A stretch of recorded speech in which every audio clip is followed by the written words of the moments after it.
Hello and welcome to Burning Brightly. You guys, I'm so excited to be here with episode number 1 of this brand spanking new podcast. I can't wait to dive in and tell you all about what I mean by burning brightly and what you're going to get out of this podcast. But first, just a teeny tiny intro about me, who I am, why you might even want to listen, or whether or not I have any qualifications at all. So I am a mom, first and foremost. I have 10 children. We homeschool them all. That's why I'm going to say right up front, please excuse any background noise. I do the best I can to record this and my other podcast, but inevitably it happens. We have 10 kids, ages 2 through 17. We have 4 boys and 6 girls. And I'm also an entrepreneur. I love building businesses. We're going to get into that in a minute. But first and foremost, I am a life coach, certified life coach, and I own a couple of product-based businesses. And I have been in business for myself in one form or another for about 8 years now, which is super exciting and kind of unbelievable.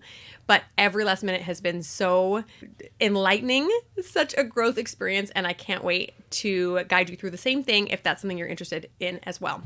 So like I said, I have another podcast as well. It is called Outnumbered. As you can guess, it's about large families, and I have a co-host on that one. It's Audrey, and she is a mom of 9 kids, and we talk all about large families and how to manage the chaos of that, or just systematize your life as a mom in general. So go check that one out as well. Now, one thing that both Audrey and I have noticed in the past few years is there's this distinct movement amongst moms, and I would say especially amongst faithful moms, who are feeling the call to put themselves out there. Meaning, for most of them, it means starting a business of some sort. It also might mean creating some sort of service initiative or giving back to the community in some way. It's some sort of putting their talents and skills out into the world. And what I've noticed is that I think there's a couple of reasons for this. The first one, I think, is because we as modern moms have a lot more time and energy left over at the end of the day than moms did 1,000 years ago, 500 years ago, right? We might disagree with that because we like to pack our days full of soccer carpools and lunch with friends, and maybe we work outside of the home, whatever it may be. But really, truthfully, we're not taking our clothes down to the river to wash out. We're not, making our food from scratch. So we have a lot more time thanks to modern conveniences. So the question is, what are we doing with this time and this energy, right? In addition to this, we all have the internet. The internet is this magnificent, miraculous, amazing invention, which means that we can stay home and be predominantly stay-at-home moms, caretakers to our children, while still putting our genius out into the world, which is really, really amazing. So I think this combination of these two things, more time and energy for ourselves and for anything that we feel called to do, plus the invention of the internet, means that these faithful moms who maybe otherwise might not have had the chance to put their voice out into the world now are getting the chance.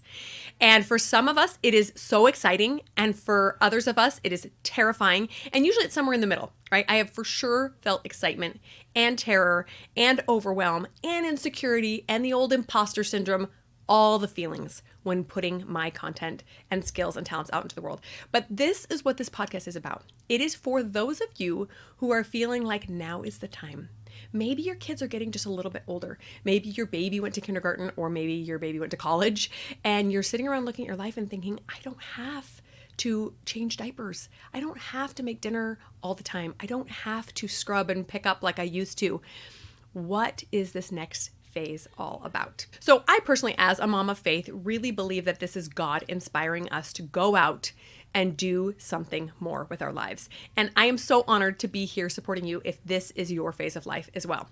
So when considering names for this podcast, I kept thinking about the scriptures in the New Testament that talk about being a candle that is set on a hill, right? Christ followers were told to shine brightly, to not hide ourselves under a bushel, right? To be an example for good, an example of joy and compassion and service and love and all these beautiful Christ-like qualities.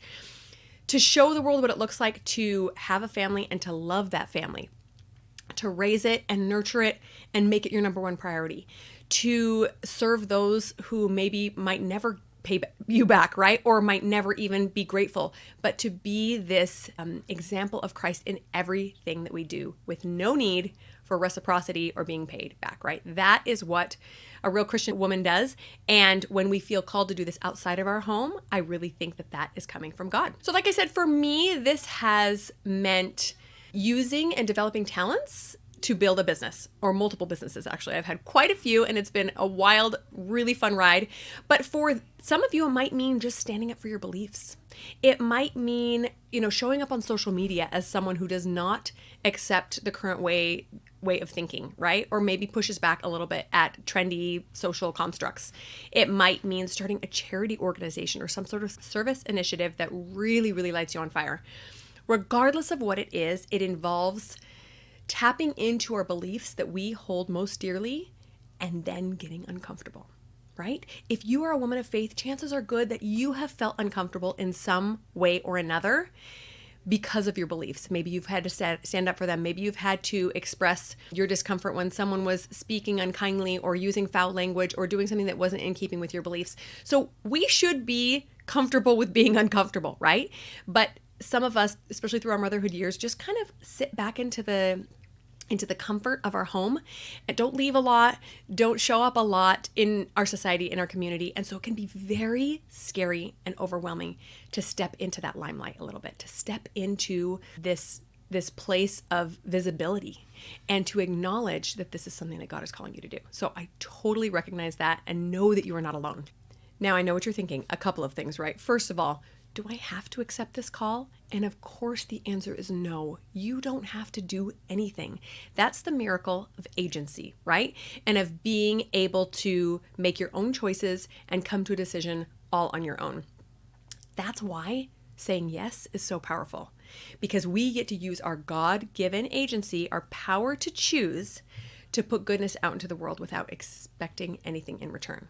Now, that being said, if you choose to build a business, eventually you will expect to be paid. And I'm not saying that everything we do to put our goodness out into the world has to be for nonprofit. I don't believe that at all. I believe in exchanging value and putting goodness and light and beauty out into the world and having people exchange money for that as well. That is going to be part of how we grow and become the best versions of ourselves. But just acknowledge to yourself before things get too scary that this is entirely within your power to choose yes or no. In fact, there were quite a few times that I felt called to something more that I said no to, mostly because it wasn't the right time for me. When all my babies were little, at one point I had 7 children, 12 and under, and that was not quite the right time. Shortly thereafter, I actually did start Outnumbered the podcast, but all that to say, there were many years when I said, no, my priority is to be with my family. I don't have a lot of time outside of that role. And so I'm going to say no at this point. But I was always open to considering it, right? And that's all I'm asking for you, is to just maybe consider, what would that look like, answering this call and stepping into this feeling of moving forward. Okay, the other thing I know that you're thinking is this, but I don't have anything special. I'm not a talented artist. I'm not an eloquent speaker. I'm not good on video. I don't know how to use the internet. I hate social media. Any number of those things could be really convenient excuses to sit back and not step into this light and not burn brightly. However, I will say this, that wherever God calls someone, he also qualifies that person. So all you need is a willingness to say, maybe this is my time. Maybe there is something for me to do. When we are able to open our hearts to that willingness, it is amazing what can happen. As I have looked back over the past 8 years at all the opportunities and talents and gifts that have been given to me because I've taken a chance on putting myself out there, it's incredible. I really feel like I'm a completely different person now than when I first started my business and I first started dabbling in learning new things and growing. It's just incredible what God can do for you if you are willing to just kind of step into the dark a little bit.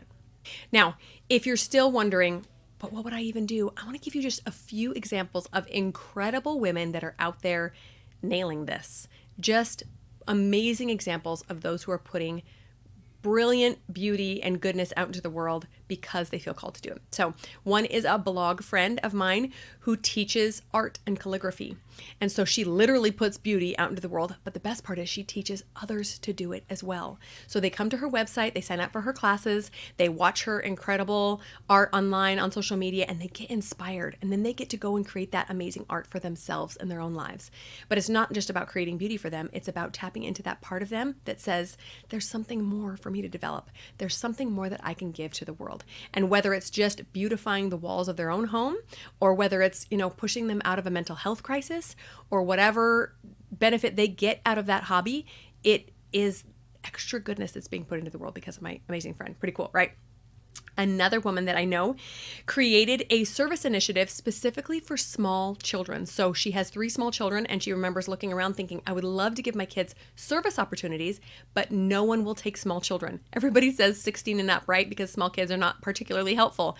And she said, no, there has to be a better way. So she created an organization that does monthly service projects specifically for little kids. So they all get together and pack care packages or, color cards for military personnel, any number of things that little kids can do, and they get to participate in this really cool service project that otherwise they'd be left out of. So pretty amazing, right? And not only is she helping benefit those who her organization is serving, she's benefiting all the people who come participate, and not the least of all, her own children, which was the whole purpose, right? She wanted them to get a taste of service. There's another mom I follow on social media who feels really passionately about protecting her children and other children from the dangers of the internet. So she's taken it upon herself to teach people, specifically parents, how to keep their kids safe, how to make screen time work for them so that their kids don't fall into the trap of all the dangers that are out there. This is something that I'm also super passionate about. So it's been so fantastic to see someone doing this way better than I could ever do, and using her talents and skills of, warning and watching out for others, and to tell parents how to do the same for their own children. So beautiful. The last example I'll give you is of a woman who channeled her love for reading into an online movement that embraces the power of reading aloud to your children, to other children, to the neighbors. And it is beautiful. There's a podcast and a blog and books and everything you can think of to help inspire families to read out loud more to each other. So some of these ideas and topics are really specific, and sometimes you might even think, would there be a following to this? Would there be people that even care about this? And the answer is yes.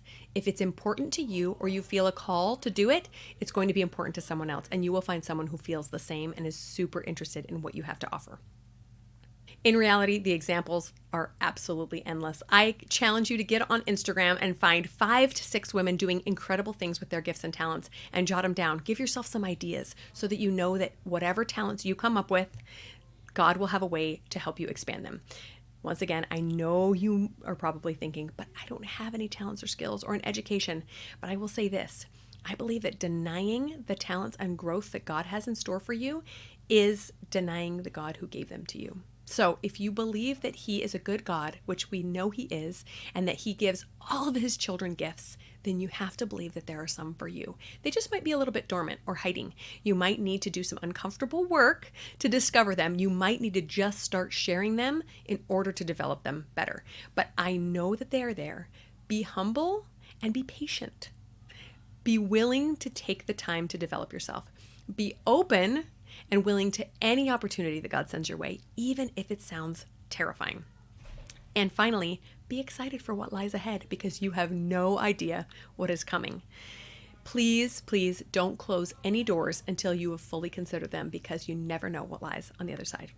If you love video, you can also find this podcast on YouTube under Bonnie Wiscombe, and you can expect a short but sweet podcast from me every single week. I'll talk to you next time.